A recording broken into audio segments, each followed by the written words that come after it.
नारायण नारायण दोस्तों, आज के वीडियो में हम बात करेंगे तुलसी माता कौन थी। तुलसी माता पूर्व जन्म में एक कन्या थी जिसका नाम वृंदा था। राक्षस कुल में उनका जन्म हुआ था।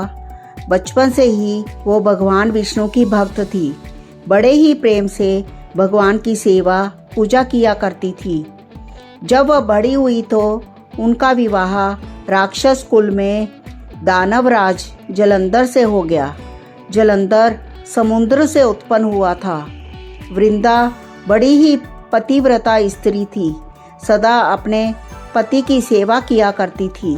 एक बार देवताओं और दानवों में युद्ध हुआ।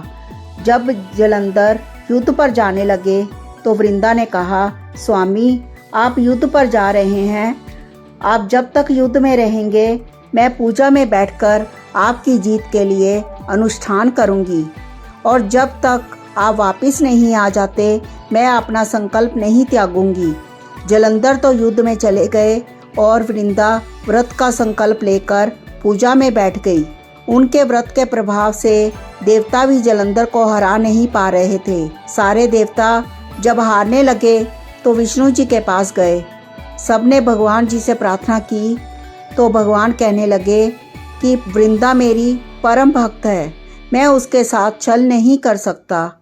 फिर देवता बोले, भगवान दूसरा कोई उपाय भी तो नहीं है, अब आप ही हमारी शरणागति की लाज रखिए। भगवान ने जलंधर का ही रूप रखा और वृंदा के महल में पहुंच गए। जैसे ही वृंदा ने अपने पति को देखा तो वे तुरंत पूजा में से उठ गई और उनके चरणों को छू लिया। जैसे ही उधर उनका संकल्प टूटा वैसे ही इधर युद्ध में देवताओं ने जलंधर को मार दिया और उसका सिर काटकर अलग कर दिया। उनका सिर वृंदा के महल में आ गिरा। जब वृंदा ने देखा कि मेरे पति का सिर तो कटा पड़ा है, तो फिर ये जो मेरे सामने खड़े हैं ये कौन हैं? उन्होंने पूछा, आप कौन हो जिनका स्पर्श मैंने किया? तब भगवान अपने रूप में आ गए पर वह कुछ बोल ना सके। वृंदा सारी बात समझ गई।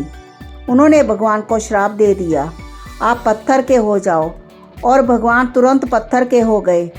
सभी देवता हाहाकार करने लगे। लक्ष्मी जी रोने लगी और प्रार्थना करने लगी। तब वृंदा ने भगवान को तथास्तु कर दिया और अपने पति का सिर लेकर वे सती हो गई। उनकी भस्म से एक पौधा निकला।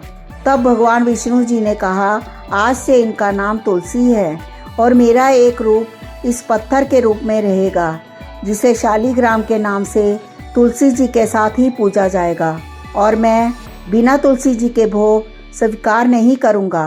तब से तुलसी जी पूजनीय हो गई। सभी विधिवत पूजन करने लगे। तुलसी जी का विवाह शालिग्राम जी के साथ कार्तिक मास में संपन्न कराने की प्रथा आरंभ हुई। बोलो तुलसी माता की जय।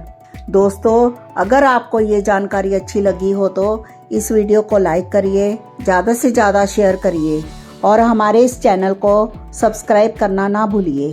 धन्यवाद।